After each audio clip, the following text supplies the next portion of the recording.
Alors, bonjour à tous et je vous remercie d'être avec nous virtuellement. D'abord, je voudrais vous dire que ce webinaire vous est offert par le département de formation et de soutien à l'immigration et le département de l'employabilité du CSAI. Qui est ce département de l'employabilité? On peut continuer? Alors, le département de l'employabilité est constitué de 3 personnes. Mes collègues Aya Dufour, Lucia Florescu et moi-même, Anna Romanti, on est toutes les trois des conseillères en emploi.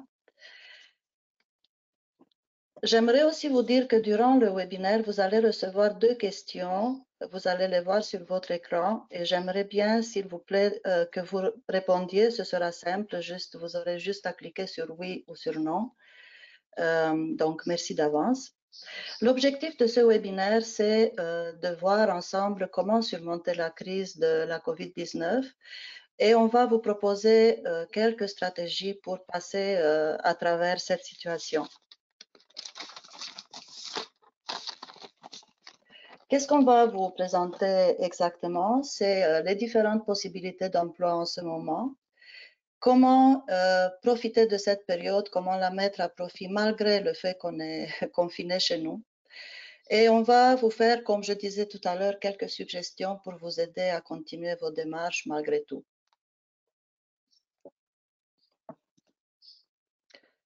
Qui sommes-nous? Alors, nous sommes un organisme communautaire. Nous avons été fondés en 1947. Organisme communautaire autonome qui travaillons pour accueillir des personnes immigrantes et réfugiées parrainées par le gouvernement. Nous desservons la population de Montréal et de ses environs et on offre des services et des activités facilitant l'intégration socio-professionnelle. On a plusieurs services. Vous allez avoir une liste un peu plus complète dans un formulaire que vous allez avoir à la fin pour vous inscrire à nos services et vous allez avoir la description un peu plus détaillée des services. Notamment, il s'agit de services d'intégration sociale, de francisation, d'intégration en emploi et plusieurs autres activités intéressantes.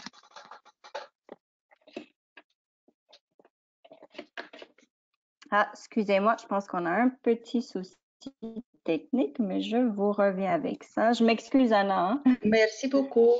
Il n'y a pas de problème. OK. On est entre nous. C'est les joies du en direct, tout le monde. On est entre nous. Alors. OK. Ça devrait repartir sous peu. Oui. Voilà.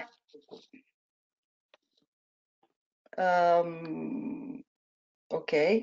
Alors, avant de commencer, je vais vous dire que vous pouvez nous contacter après ce webinaire à tout moment pour demander nos services individuels ou si vous posez des questions et qu'on ne réussit pas à répondre à vos questions reliées à ce webinaire. Vous avez nos adresses, nos adresses de courriel et nos numéros de téléphone avec le numéro de poste.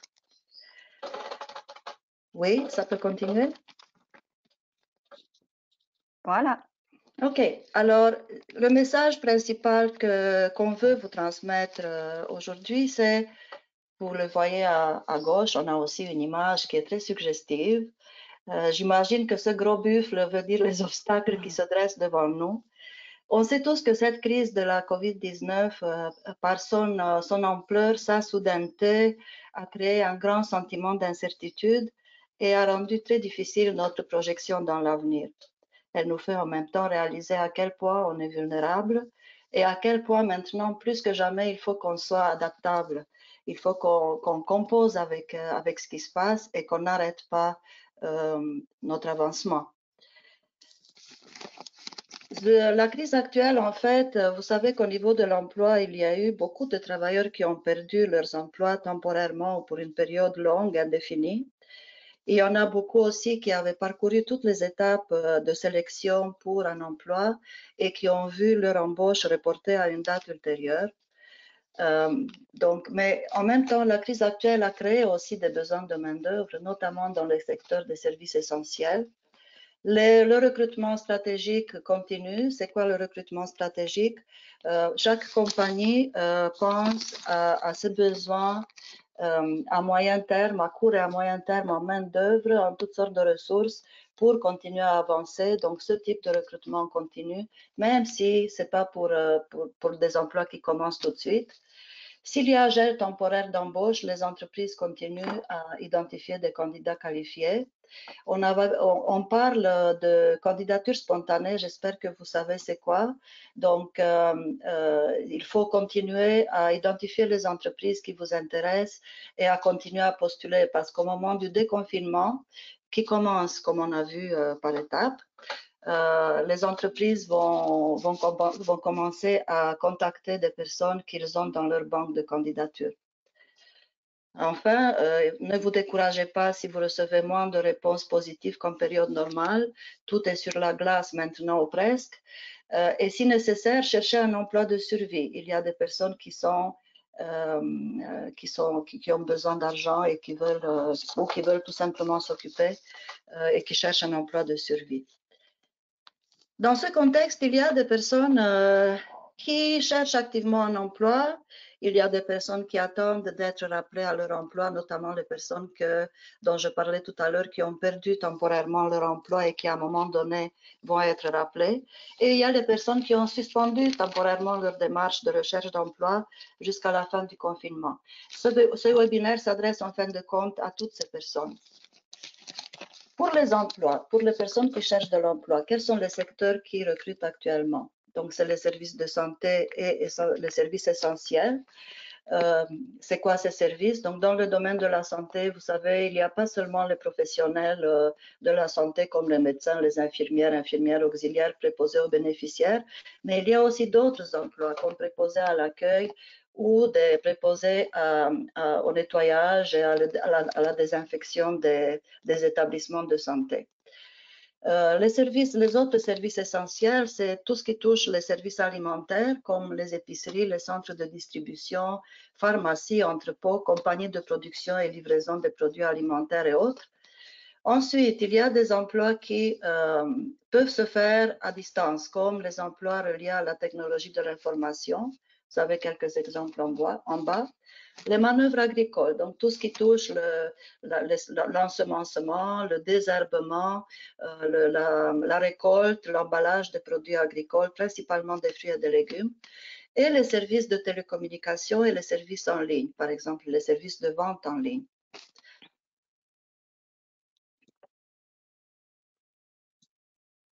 Où on trouve ce genre d'emploi?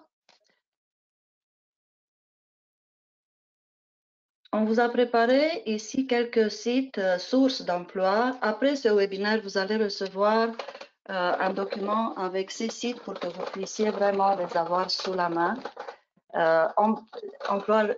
Il y a quelques sites, il y en a énormément, il y en a beaucoup qui ont des offres d'emploi. Nous, on vous a fait juste une petite liste.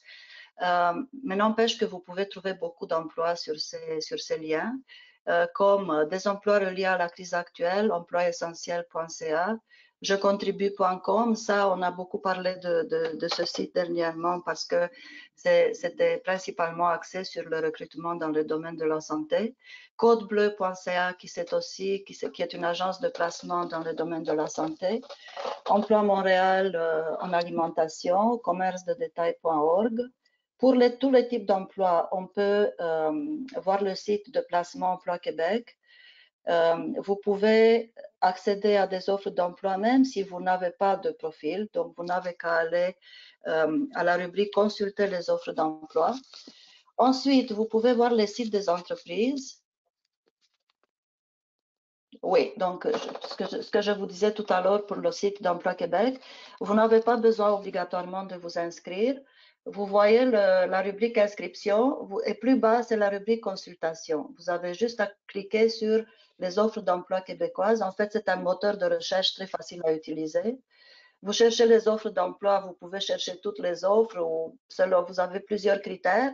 Vous choisissez la région qui vous intéresse. Peut-être ça va être l'île de Montréal ou autre. Et ensuite, vous faites rechercher. Vous allez tout simplement avoir les offres d'emploi dans la région que vous avez choisie. Vous les avez même par quartier, donc ça va être facile.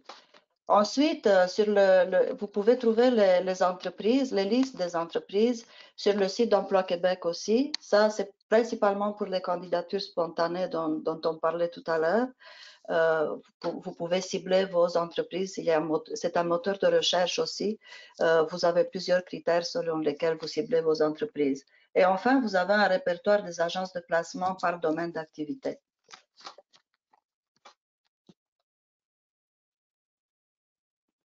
Qu'est-ce qu'on peut faire pendant ce temps si on voit que les choses n'avancent pas au rythme où on voulait qu'elles avancent? On peut penser à nos aspirations professionnelles. Qu'est-ce qu'on veut, où on veut se retrouver après la crise et à moyen terme. On définit donc nos aspirations professionnelles et on peut faire un bilan de compétences. On va bien sûr approfondir les connaissances de notre domaine d'expertise et si nécessaire, si on voit qu'on a des compétences et des connaissances manquantes, on essaie d'en acquérir de nouvelles. Et on développe notre réseau professionnel. Ça va être le sujet d'un prochain webinaire.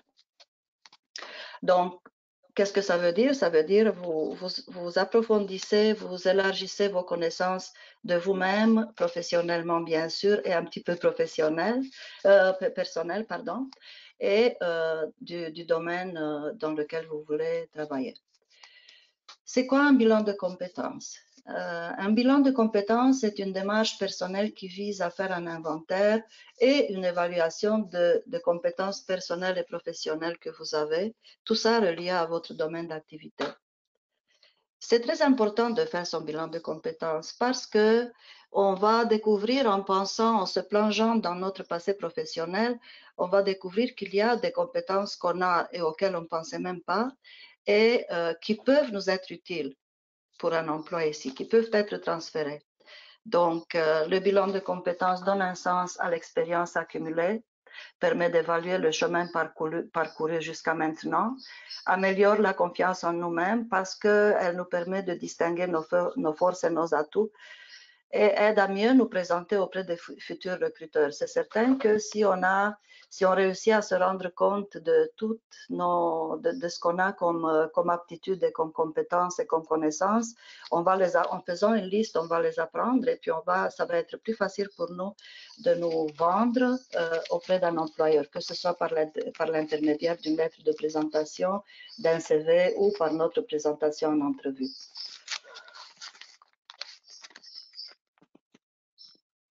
Mais comment on fait? Alors, vous prenez une feuille tout simplement ou votre ordinateur, vous classez vos connaissances et compétences par le savoir-faire et savoir-être.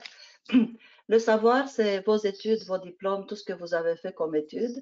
Le savoir-faire, c'est ce que vous avez fait comme travail, vos expériences de travail et de bénévolat et de stage et toutes les expériences que vous avez eues.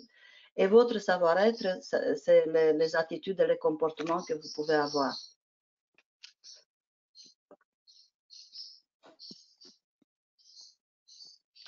On vous a fait une liste d'exemples de compétences personnelles. C'est sûr que la liste est courte. Vous allez avoir aussi, vous avez en bas de la page un lien et vous allez avoir ce lien dans le document dont je vous parlais tout à l'heure. Quelques exemples: organisation personnelle, productivité, respect des délais, gestion de temps, des priorités, empathie, sens de l'écoute, rédaction d'une proposition, réponse à un appel d'offres, connaissance des marchés publics, etc. C'est très important, je reviens sur ce que je disais tout à l'heure, c'est très important de penser aux expériences, aux périodes de votre vie que vous n'avez pas pensé jusqu'à maintenant valorifier, comme par exemple une expérience personnelle que vous avez eue. Donnons l'exemple d'une personne qui était professeur ou qui était pas professeur, c'est trop évident ça, cuisinière par exemple, mais que dans son temps libre, elle aimait beaucoup prendre soin de tous les enfants du voisinage. Cette personne on pense pas, à prime abord, on fait notre CV et on pense pas que cette expérience, ce travail qu'on a fait quand même si c'était bénévole, à prendre soin des enfants du voisinage pourrait nous aider. Mais plus tard, on peut éventuellement, si on veut, valoriser cette expérience parce qu'on a gagné des compétences qui touchent notamment au travail auprès des enfants, qui touchent à la gestion d'un groupe d'enfants, qui touchent à l'empathie, qui touchent à la patience, qui touchent à tout ça. Tout ça, ça peut nous aider. c'est des compétences qu'on peut valoriser plus tard. C'était un exemple très simple, mais il y en a beaucoup comme ça.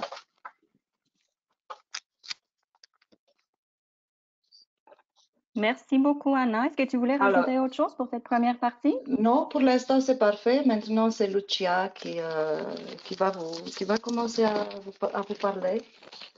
Qui va prendre la relève. Merci beaucoup, Exact. Anna. Merci d'avoir parlé pour la première partie du webinaire. C'est super intéressant. Bonjour tout le monde, je m'appelle Lucia. Il y a aussi notre collègue Aya qui est avec nous. Elle va vous parler un petit peu tout à l'heure quand ce sera la période des questions. C'est tellement vrai ce que tu disais, Anna, par rapport à prendre son temps puis faire cette liste d'épicerie de nos compétences, comme on l'appelle, ce bilan de compétences. Je trouve que lorsqu'on est à la recherche d'emploi, on est souvent vulnérable, il nous manque un petit peu de confiance en soi. Puis juste avoir cette liste, juste prendre le temps de faire cette liste, de mettre sur papier toutes les choses qu'on a accomplies au niveau professionnel, au niveau personnel aussi, puis juste l'avoir devant nous. Je trouve que ça booste notre confiance en soi et ça nous aide aussi, comme tu le disais tout à l'heure, à mieux se présenter surtout devant les recruteurs et répondre à cette fameuse question qu'on a peut-être souvent eue en entrevue, mais qui dit « Parlez-moi de vous ». En ayant cette liste en tête, ça sera un petit peu plus facile par la suite de se présenter. Juste avant de continuer, on me fait signe qu'on a laissé une petite question, un petit sondage. On a 2 questions donc, qui vont être posées au cours du webinaire. Donc, si vous avez un petit moment, juste répondre au sondage qui apparaît sur votre écran. Donc, étape cruciale de la recherche d'emploi, même en temps de pandémie en ce moment, donc c'est ce fameux bilan de compétences. Mais l'autre également, c'est pourquoi ne pas prendre le temps et se renseigner sur le marché, sur notre secteur d'activité. Ça aussi, c'est quelque chose qui va nous aider par la suite dans notre recherche d'emploi en général. Ça va nous donner une meilleure connaissance de où on s'en va et où on se situe aussi par rapport à ce marché du travail spécialisé dans notre secteur. Faire une recherche va nous permettre aussi de répondre à certaines questions comme quelles sont les perspectives d'emploi dans mon secteur, qui sont les acteurs clés, donc qui sont ces entreprises qui pourraient m'embaucher moi, quelles sont les compétences recherchées, est-ce qu'on a besoin d'une licence spéciale, quelle est la différence aussi entre les compétences demandées pour ce poste ici au Québec comparé à ce que moi j'ai développé dans mon pays. Pour nous aider avec cette fameuse recherche, en fait, Internet devient notre meilleur ami. Et comme on a un peu plus de temps en ce moment à cause de la pandémie, prenons ce temps et faisons cette recherche. Il y a 2 sites en particulier que j'aimerais vous montrer aujourd'hui qui vont nous aider un peu à comprendre le secteur d'activité de façon globale. Par la suite, on va regarder aussi un petit peu les offres d'emploi parce que ça va nous permettre un petit peu de faire ressortir quelles sont les compétences qui sont recherchées pour mon poste. Est-ce que je les ai? Qu'est-ce qui me manque? Qu'est-ce que je dois aller chercher, etc. Et aussi, une autre chose qui peut être intéressante pour en apprendre davantage sur nous, sur notre secteur d'activité, ça serait de tout simplement faire une liste des entreprises qui pourraient m'embaucher et aller visiter leur site Internet. Pour commencer donc large, je vais vous présenter 2 sites Internet. Il y a IMT en ligne et Métier Québec.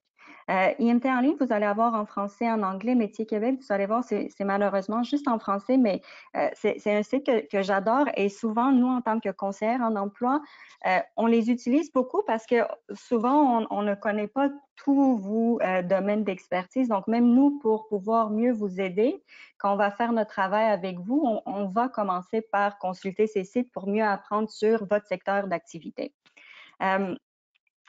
Pour faire ça simple, pour mieux comprendre aussi, pour que ça soit visuellement plus simple à comprendre, j'ai choisi un métier que tout le monde connaît, commis comptable. Donc, si je veux en apprendre un peu plus sur mon métier de commis comptable, je vais commencer général. Je vais aller sur IMT. IMT en ligne.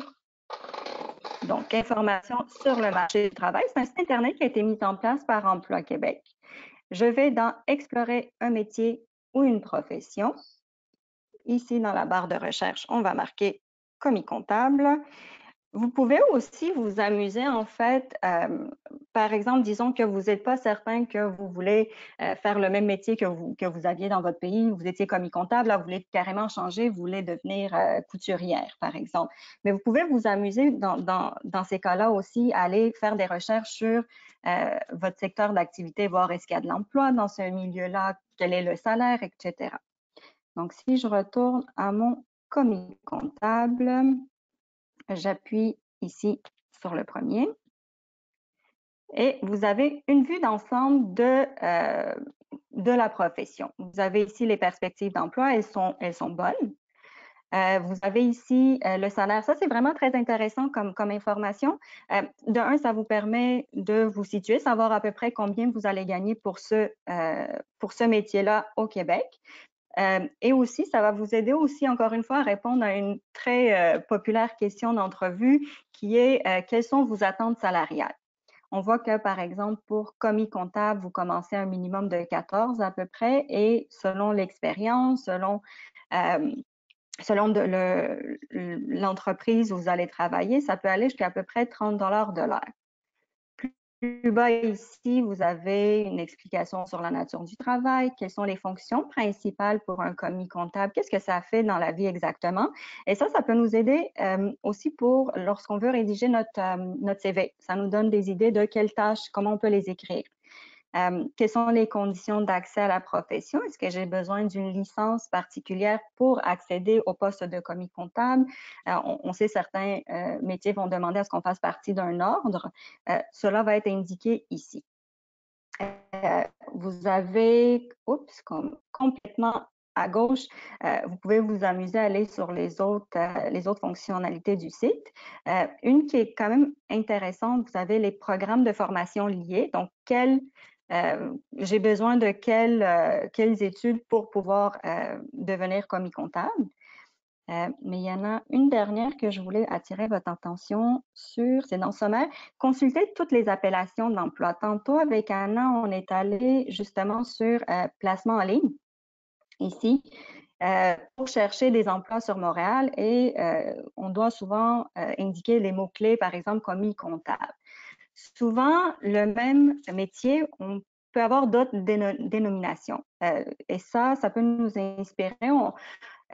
Vous les avez ici, appellation de l'emploi, ça peut être, on n'aurait pas pensé, mais ça peut être commis à la taxation, commis au compte fournisseur, commis au solde, préposé à la chambre forte. Donc, ça nous donne, dans le fond, d'autres idées pour notre recherche.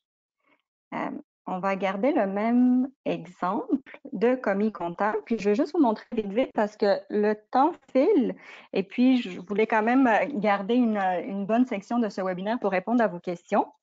Donc, je vais juste vous montrer ici Métier Québec, vite. Vous allez voir, le site web comme tel, il n'est pas beau. On dirait qu'il a été créé en 1995, mais c'est pas grave, c'est l'information dedans qui est extrêmement riche.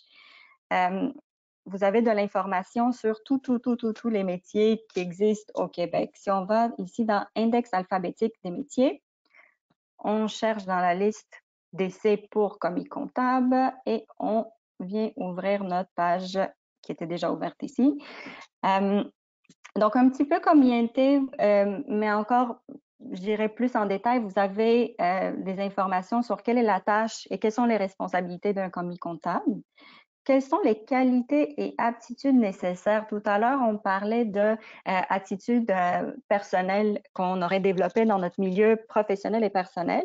Mais vous avez quelques exemples ici. Ça aussi, ça peut vous aider par la suite pour rédiger votre CV, mais aussi pour être capable de mieux vous présenter aussi devant un employeur, devant des différents recruteurs ou même quand vous allez à des événements de réseautage.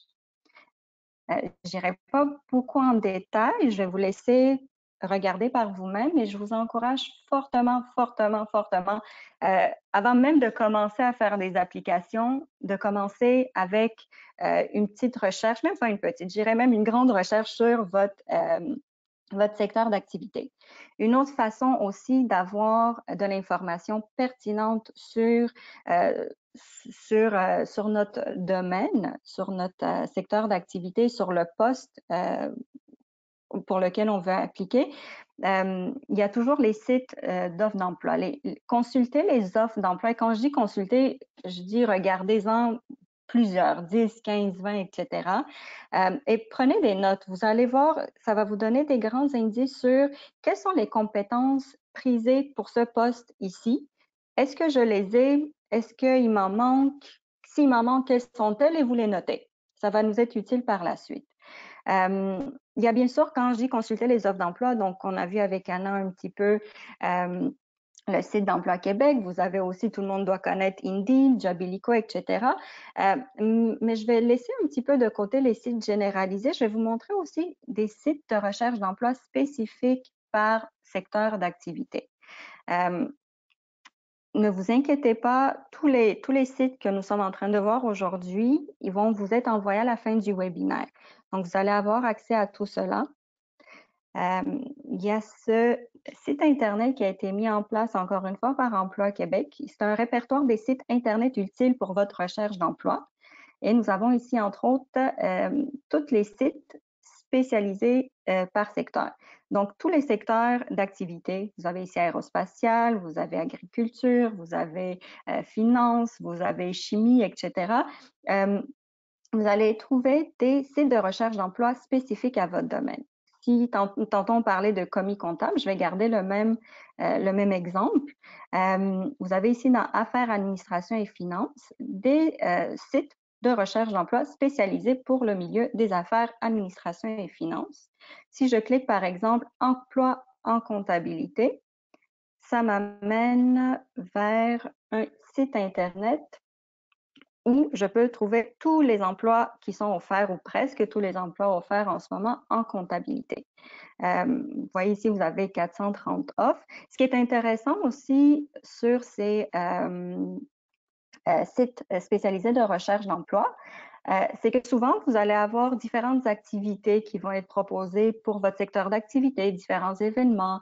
Il va y avoir des fois du contenu plus éducatif également. Donc, je vous conseille, je vous encourage fortement à aller un peu là-dessus.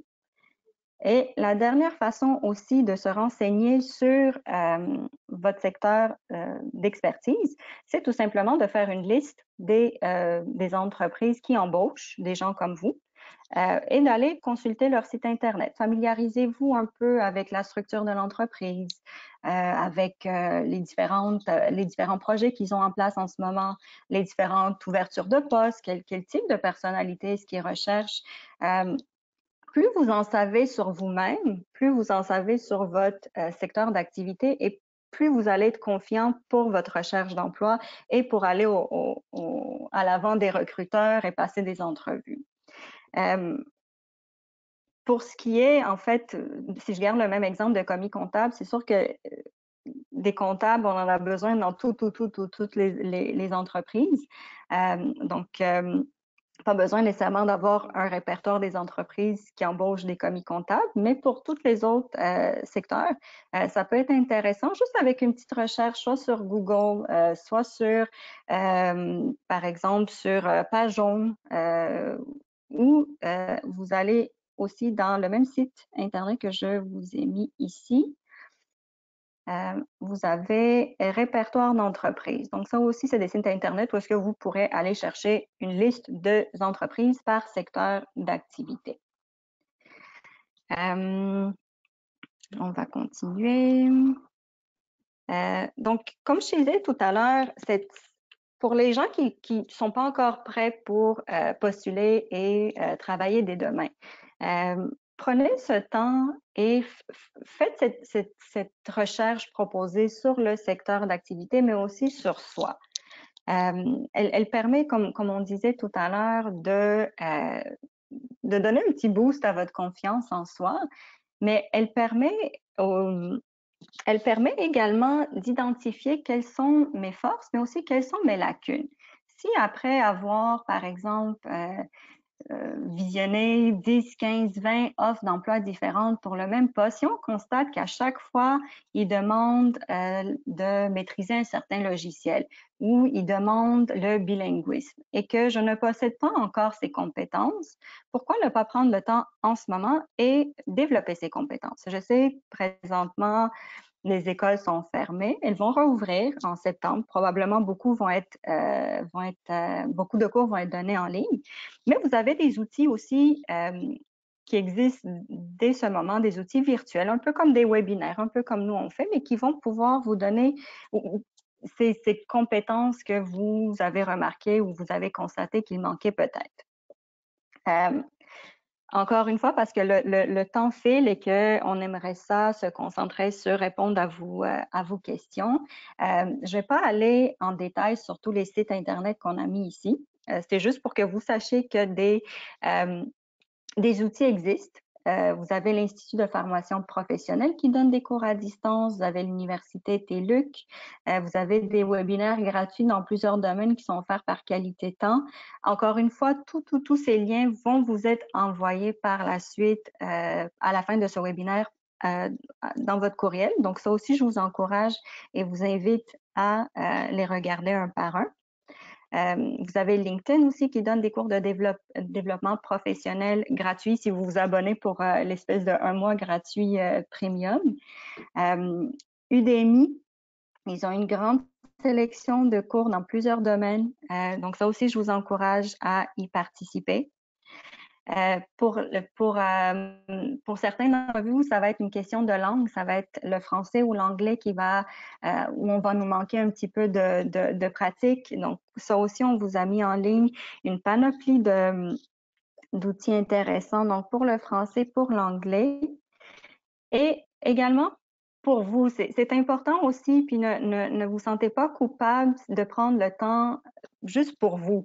En ce moment, on vous a mis quelques suggestions pour ceux qui ont le temps, bien sûr. Je sais que certains d'entre vous avaient des jeunes enfants, donc c'est un petit peu plus difficile de se mettre au yoga ou à la méditation. Mais si vous avez le temps, faites-le. On vous a mis quelques petits liens intéressants, yoga, méditation. Il y a quelque chose de bien que le CSAI a mis sur place récemment. C'est les 5 assiettes culturelles en ligne que j'aimerais vous en parler un petit peu. Ça se fait à chaque vendredi soir. C'est mon collègue Hicham Kanafer. Vous avez son courriel qui est ici à l'écran. Je vous invite à y participer. C'est juste pour échanger, peut-être même pour pratiquer votre français aussi. On va parler de culture, on va parler de politique, certainement, de sport, de cinéma, de musique. C'est une belle façon aussi de rencontrer des nouvelles personnes et puis de jaser un petit peu. C'était tout pour notre présentation de webinaire. On réalise qu'on n'a pas répondu à toutes vos questions. C'est normal. On voulait avec ce premier webinaire, en fait, ma collègue Aya et ma collègue Anna et moi, juste vous dire qu'on est là, on est présente. Il y a des choses qu'on peut faire pendant ce temps. C'est juste une période à passer. Ça va bien aller, promis. Si vous avez besoin de quoi que ce soit, si vous avez besoin d'un accompagnement, plus personnalisé pour votre recherche d'emploi, n'hésitez surtout pas à nous faire signe. Anna, Aya et moi, donc on est là plus au niveau emploi, mais le CSAI est là aussi pour vous soutenir dans tous les autres démarches concernant votre immigration ici au Canada, au Québec. Vous pouvez aller sur le site Internet du CSAI ou ici sur webinaire.centrecsi.org. Le lien va vous être envoyé également sur le courriel à la fin du webinaire. Vous appuyez sur « Réserver mon rendez-vous ». Ça va vous amener sur un petit formulaire à remplir. Vous rentrez, vous donnez, et puis on va vous contacter dans les prochaines heures ou dans la prochaine journée. Quand je disais autres services, on parle d'intervention individuelle, de l'aide technique pour vos documents, pour vous demande de prestations, pour vous remplir les documents pour renouvellement du permis de travail, pour la citoyenneté canadienne, la recherche de logement, la francisation également. Donc, s'il vous plaît, contactez-nous, on est là. Ça va nous faire un énorme plaisir de vous accompagner par la suite. J'espère que vous avez aimé, j'espère que vous avez apprécié. Ça sera peut-être pas notre dernier webinaire non plus. On est là pour vous. Je vais laisser en fait, si vous avez des questions, je vais inviter ma collègue Aya en ce moment pour faire un petit bilan des questions qui vont être écrites. Et si elle peut nous les lire. Aya, tu es avec nous? Oui, oui. Donc, bonjour tout le monde. Il y a deux façons de poser des questions. Vous pouvez aller directement dans le module questions et écrire votre question avec votre clavier et je vais pouvoir vous répondre en direct. Je peux également voir qui lève la main, donc c'est le petit icône rouge. Si vous avez des questions, vous faites juste cliquer sur ce bouton et je vais vous donner le micro afin que vous puissiez poser vos questions. Il y a eu une question durant le webinaire concernant la version anglaise des liens qu'on a consultés. Sachez qu'on va faire la même version de ce webinaire aujourd'hui en anglais à 2h30 et on va consulter les liens anglophones qui ont été consultés aujourd'hui.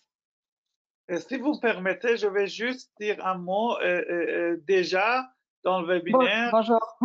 Oui, bonjour, bonjour.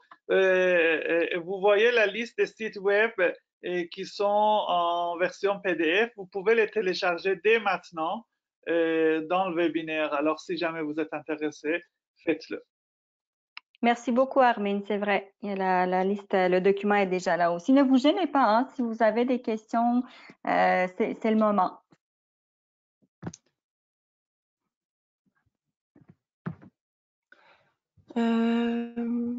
Donc, pourriez-vous nous envoyer le lien pour l'inscription? Y reste-t-il des places encore pour la version en anglais? Bien sûr, on va pouvoir confirmer avec moi, peut-être mes collègues, point de vue technique, ça sera possible d'envoyer le lien pour le webinaire anglais? Oui. Enfin, il reste beaucoup de place, donc vraiment, partagez-le avec les chercheurs d'emploi dans votre entourage, les anglophones. Il reste encore beaucoup de place pour le webinaire aujourd'hui à 2h30. Merci, Aya. Je vais juste prendre un petit moment pendant que les gens... Oui, je vais Pardon, partager Armin? le lien d'inscription pour le webinaire en anglais dans la partie chatée. OK, super, Parfait. merci. Donc, c'est ça, pendant que les questions rentrent, je vais juste prendre le temps et dire un petit coucou à certaines personnes que j'ai reconnues qui sont présentes ici dans le webinaire. J'ai vu Jungxia. Bonjour Jungxia. Bonjour à toi aussi, Dara. Ça fait plaisir de pas vous voir nécessairement, mais savoir que vous êtes là virtuellement avec nous.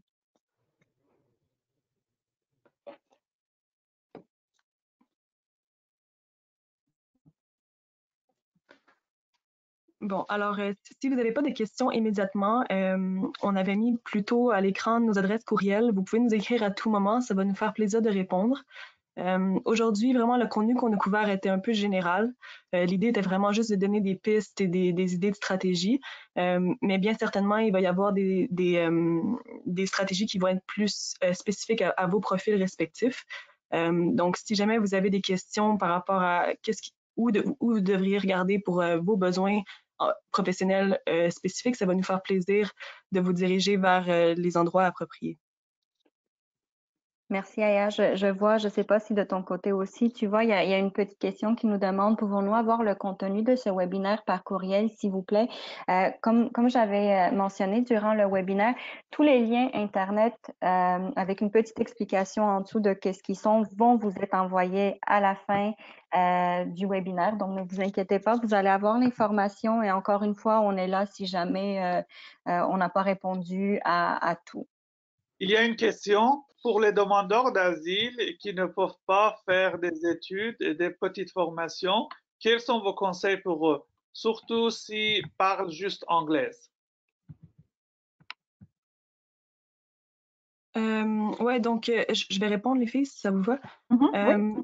Donc c'est sûr que pour les demandeurs d'asile, le système d'éducation publique canadien n'est pas accessible, mais il existe tout de même beaucoup de formations en ligne qui ne prennent pas en considération le statut légal au Canada.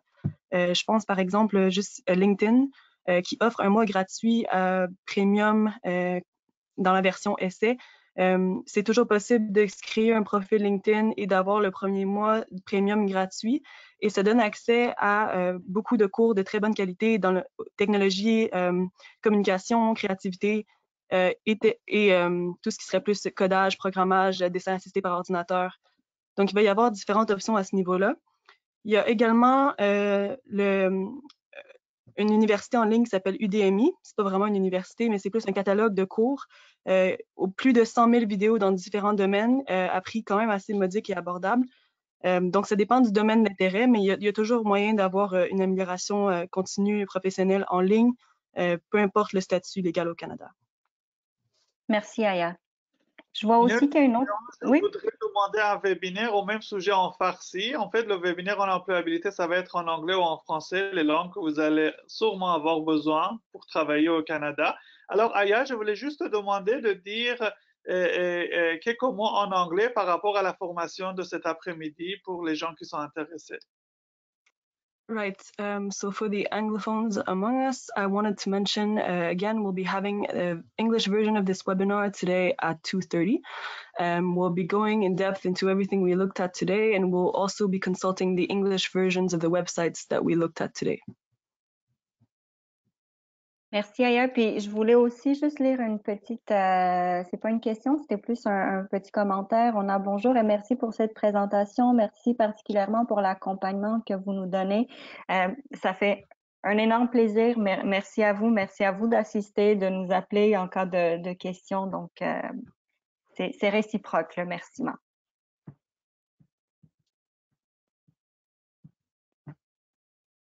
Que nous avons d'autres questions qui rentrent. Vous êtes les meilleurs. Merci, Fadia. Merci beaucoup. C'est toi la meilleure. Est-ce qu'il y a d'autres questions?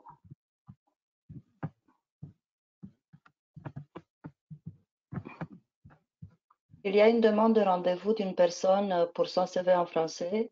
Juste vous dire que vous pouvez contacter n'importe laquelle d'entre nous. Elle a écrit à Aya, donc vous pouvez contacter Aya ou n'importe laquelle d'entre nous pour vous aider avec votre CV en français.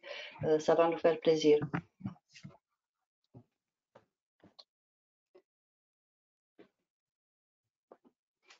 Merci, merci.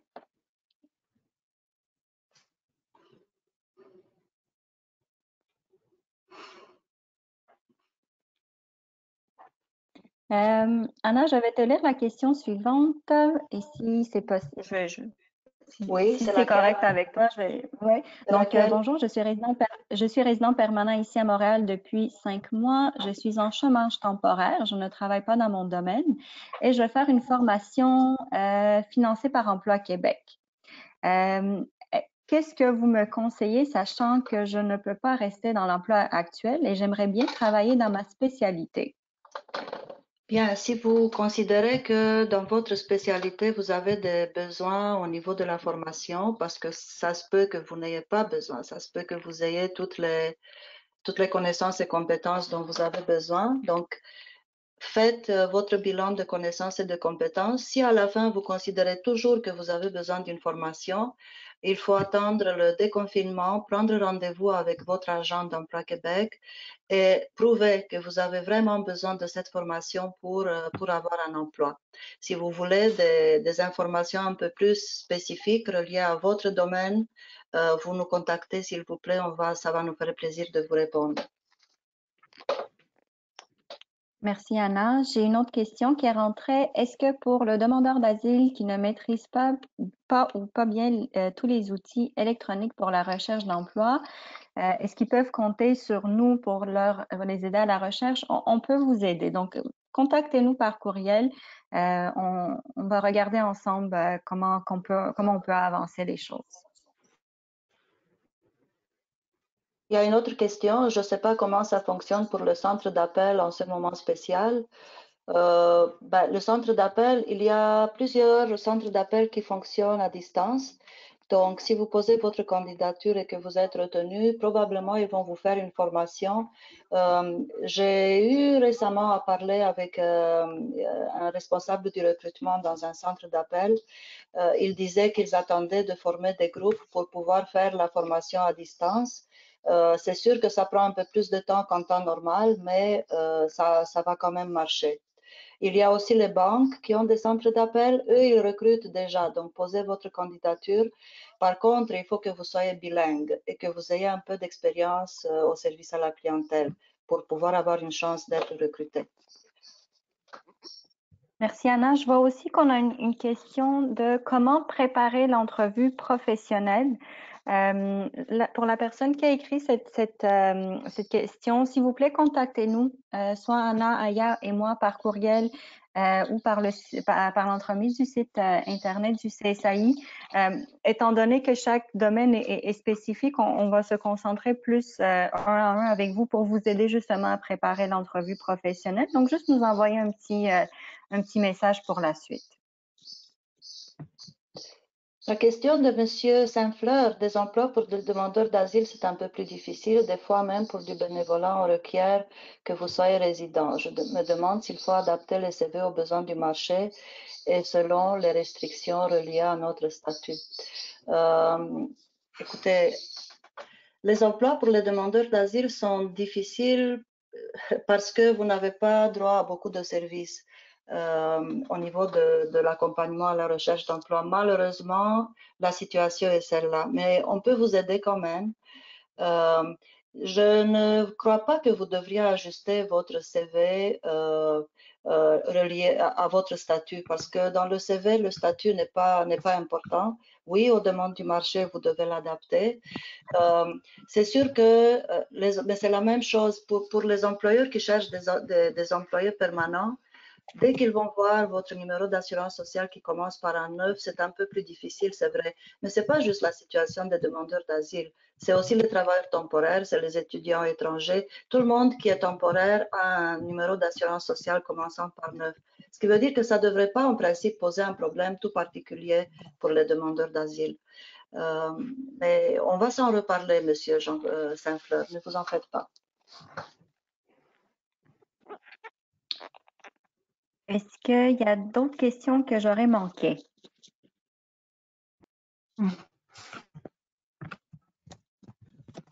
Aya, Armin, en avez-vous vu que j'aurais manqué? Je fais des remerciements d'un Monsieur Thomas. Merci beaucoup à vous.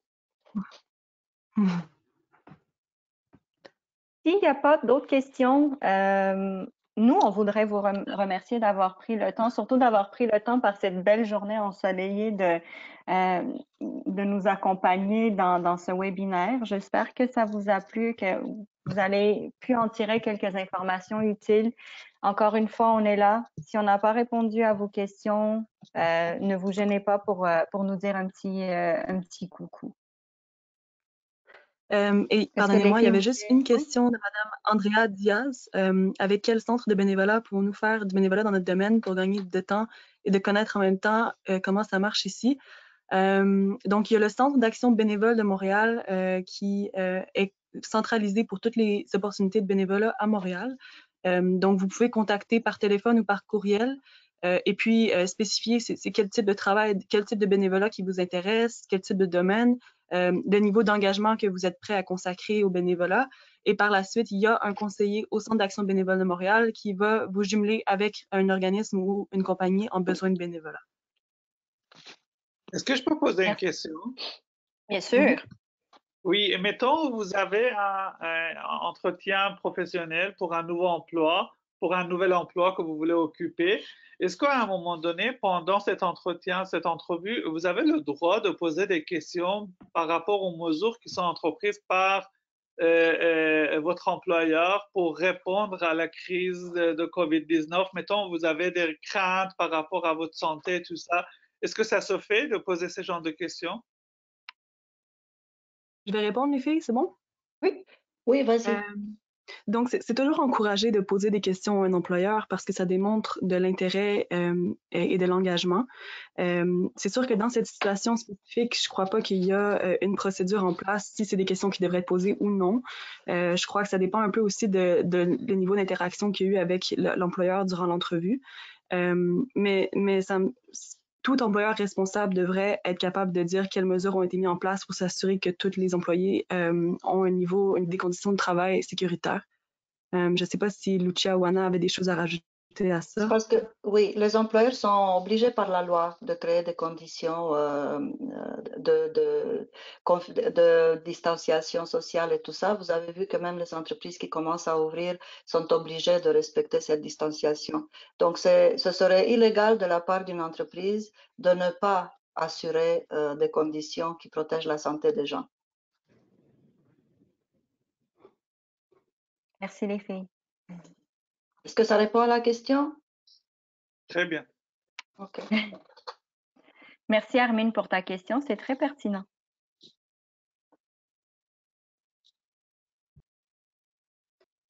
Donc, les filles, est-ce que vous voyez d'autres questions? S'il vous plaît, les liens pour les inscriptions. Merci, s'il vous plaît. Vous pouvez nous envoyer le lien pour les inscriptions. Il y a des places encore. Ça, je crois que c'est pour le webinaire de l'après-midi. J'ai déjà mis dans la partie chat, vous avez le lien d'inscription pour le webinaire en anglais de cet après-midi. OK, parfait. Donc, un dernier merci, un dernier gros merci. Ça va bien aller tout le monde.